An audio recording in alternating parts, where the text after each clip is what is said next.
This means these people here are civil servants. So they are recruited by the Ministry of Education and they are posted to the school for a short stint.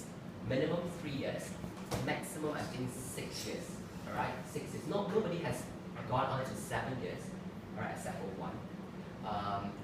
And I think the reason is once you reach 7 years, you actually qualify to be a permanent resident in Hong Kong, and then probably the civil service wouldn't want you to qualify for that. So all of us have a short shelf life here.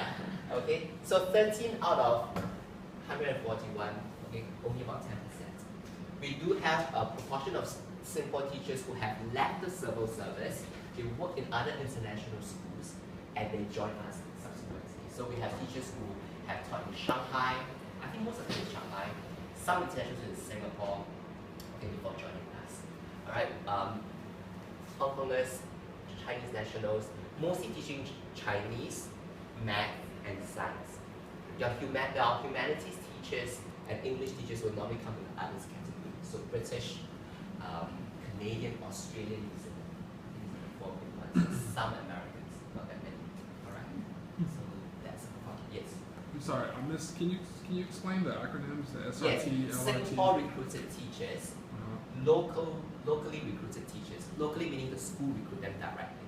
Singapore means the Singapore government recruited people. The Ministry of Education? Yes, the Ministry of Education. So they are actually on loan to the school. Alright? Loaned? Yeah, they are loaned. Seconded. We call them seconded. Okay, got it. Right. Yeah. And are pay scales equal across this, or? Good question. The pay scale here is totally different. It's based on what they have as what the civil service mandates. Okay, all the rest is the same. Okay. Your local recruited teacher, do you have to go through the Ministry of Education? No, not at all. So all these teachers, they need to be, the school has the right to employ them. What is each case on? Hong Kong. Special administrative. Special administrative. They're from Hong Kong. They're from Hong Kong. So are they from the Hong Kong government? No. All these are basically recruited again by the school. Okay, but it's on nationality. So the only government workers are far left out. Yeah. Okay. Okay, yes. So I specialize in special needs. So do you have any teachers that have special needs credentials, or that 10%, do you just put them in the classes with everybody else? We only have special needs stream teachers in the primary section because, as I said, it's a growing proportion. All right. They draw them out from class. Okay, so each class you probably have one or two, and they are drawn out from class for English, math. I'm not sure about science. Okay, Chinese, I don't think so. Okay, because I think the teachers are trained more in the English and math. Yeah, these subjects. Okay, teacher profile. The pedagogy, content and pedagogical knowledge is something we look for in a teacher. So that, okay, it's first and foremost, because I think it's easier for us to assess. So when we do have interview, ask them about what are your views on a particular subject or curriculum, and we are mindful of teachers who say, I just teach the exams, or I can produce good exam results. We want to actually think more how to excite students in their subject, what they do. I think that's what we're looking for. We ask them to come for lesson demo wherever possible. Okay. Teaching load here, I think is quite low compared to some other systems. I think in the UK system, we probably have about 20 hours a week of teaching, and the time to be all packed up. So here it's lighter. Alright. It allows us to fit in 4 class meetings, co-curricular activities, alright, something in the afternoon, right? But there are still a lot of patches in the morning that the teachers could actually have with students, could put them out, lunches, have meetings, alright? So even as a department, they do meet once a week, alright? Mostly talk about curriculum matters. Alright, so in terms of teaching load, I would say not that high, but the admin load or the interaction with the students, we do expect teachers to put in more. Right? As a result of that, okay, you will find that our pay package may not be as competitive as what other international schools offer. That's a reality. Okay, we have probably a higher proportion of teachers compared to the students that we have. Alright, so because of pay, some is not okay. Alright. Quickly about meetings. It's talk about either within curriculum or strategies to help certain students. It's a very small secondary section we have right now. There are only 400 over across 6 years. Alright, so teachers do know the kids very well. The steady state for secondary section is only 600. So we will expand just a bit more, 50% more, that's it. And I think the teachers here generally know the kids pretty well. They can talk about either as a year group or within the department how to help some of the kids or profile the kids. the school has has started the journey of understanding by design, and that's something that each department is expected to work on. Okay, so we do have trainers who came in to train teams, all right, on that. And that's something we hope that will actually sharpen the focus in each department, and this is something we need to look at and see how it can strengthen the focus in each subject. Is a lot of the focus on the department meetings to collaborate and coordinate curriculum across subjects, across grade levels? It is the overseas curriculum across grade levels for the subjects under department charge. All right, so we don't actually do a lot of things that are across that year group because some schools actually do that. We look at as a curriculum, for example, geography, okay, and history and other humanities subjects. How do you actually map out that 6 years? Or how do you spiral it out? Okay, and our teachers, they do teach quite a few levels as well. So there's a vested interest in making sure that the kids, when they go into IPH, are well prepared for their subjects. What is your cost per teacher per year? We haven't really looked into that. That's a good question. You want to pay a teacher the average salary? Is that all you're asking? Yeah. He was asking the average salary. Okay, I would say, I'm just putting a bit out of hand, 40 to 50,000 Hong Kong dollars a month. All right, so that's monthly. All right, Per month? per month, 40 to 50,000 Hong Kong. What's that in So US? 60,000 American. 6,000 a year. 60,000. Yeah, right. Okay, 600,000 a year. 60,000 American dollars. He's converting to US dollars. Okay, good. Yes. He's on less than that. If Okay. it's a 10 month cycle, What? if it's 10 months, right? If it's It's 6 No, months. it's 12 months. Twelve. Every month you have to pay. And Alright. how does that compare to Hong Kong public schools? Yeah, we public schools. I'm not sure about that, but I do know that English Schools Foundation, the ESF schools, they are paying. If you add the housing allowance, which you don't provide, it will be 60 over 1,000 Hong Kong.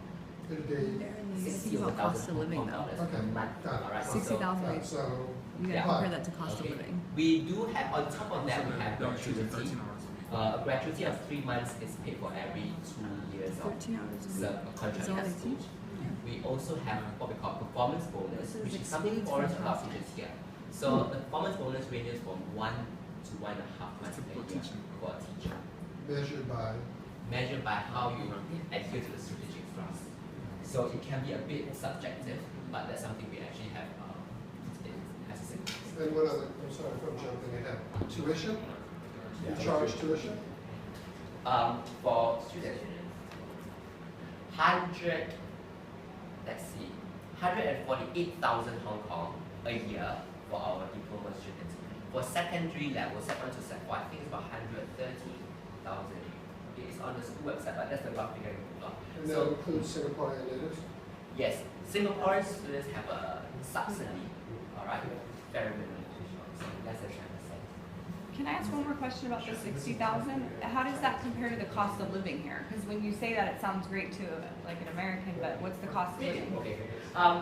Okay, so if you have a pay of let's say 40 to 50,000 Hong Kong a month, your rent is the biggest big ticket item here in Hong Kong. You're looking at spending from 10 to 17,000. All right, for a decent 2-room apartment,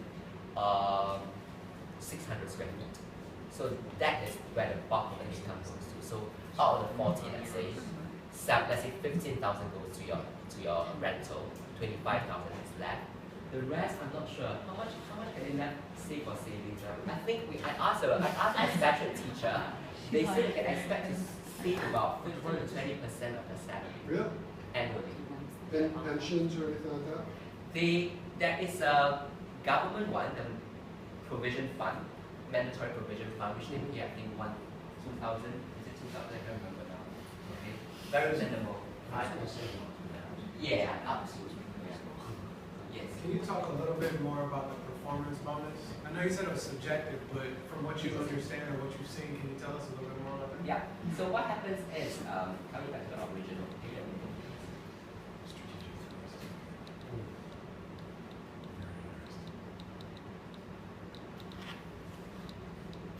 Now, the idea of performance bonus came about, I think, from the Singapore Civil Service. So unfortunately, even if you're educated, because of Singapore Civil Service, we have performance bonus, and it's based on what the organization dates that is important. So that's a feature that we have in the school, and we actually say that each teacher will be appraised based on this form. Now, as a classroom teacher, the emphasis will be on the first two, right? Academic rigor and STEM students' policy development. For each thrust, we have heads of department, that means the management team who will evaluate. All right. You, for example, we have our system is such that we have work review sessions with what you call line manager, what we call head of department. So your head of department that oversees you will normally be the department that you are in. So if you're a humanities teacher, the head of humanities is your reporting officer. He will be the one who will provide input on ST1. How much have you provided for? How much have you helped academic rigor in the subjects? ST2 is overseen by the head of student development, so she oversees the whole school-wide student development. So she provides input together with the year heads. So the year heads give her input, she comes up with a proposal. Okay, and this one is based, I think, these two knowledge is the principal and I we actually look at. Okay, but not many teachers will be able to contribute here. It applies more to the middle management. Alright. So nothing based on student performance. We haven't.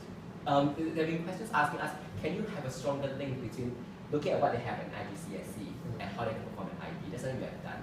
But we have not looked back and say, okay, based on what you have delivered in exams, this is what you're going to get. We do, the principal and I do go into lesson observation. So we make it a point to observe a lesson. A teacher does it at least once a year. Okay, it's still quite, it may not be representative, but it allows us to see better the dynamics between the teacher and the child, and how the teacher actually thinks about his or her subject. Okay, we do not want teachers to teach just for the test, and we do know that if you look at test results, there are a lot of ways to do that system. All right, a teacher could make the test easier, and we have all these A's, but it doesn't do much.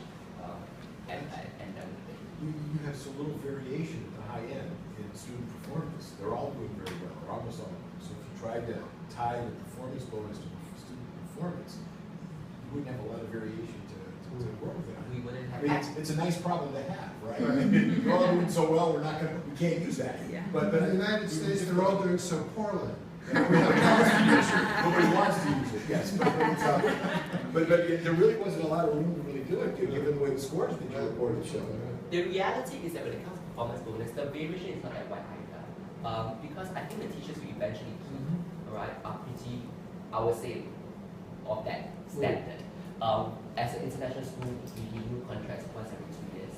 Okay, so there's always this option of asking the teachers to leave, not renewing a contract. So teachers don't have any form of tenure, particularly? No, not at all. So when you, last question about, because I like this, Eric,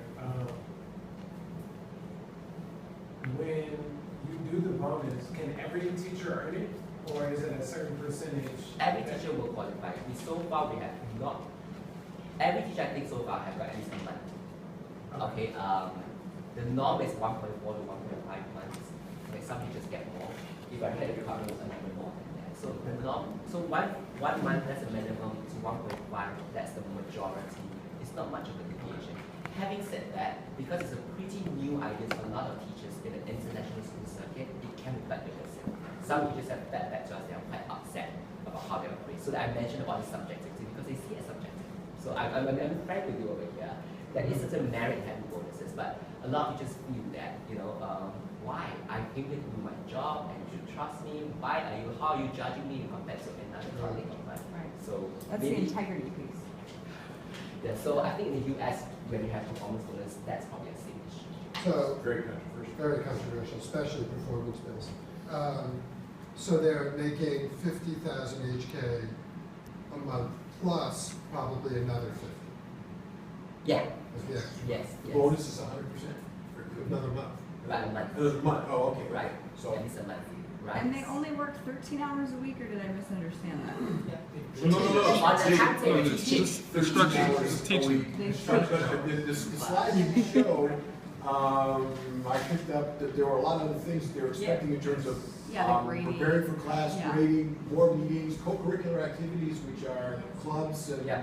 okay, and then the weekly department meetings to discuss curriculum, and then there must be a fair amount of work on this understanding by design. that Yeah. They're working on each week too, so there's it's Outside I the mentioned that one of the people was getting a PhD, in staff development. So there's a really very strong emphasis on professional development. She would like to do more.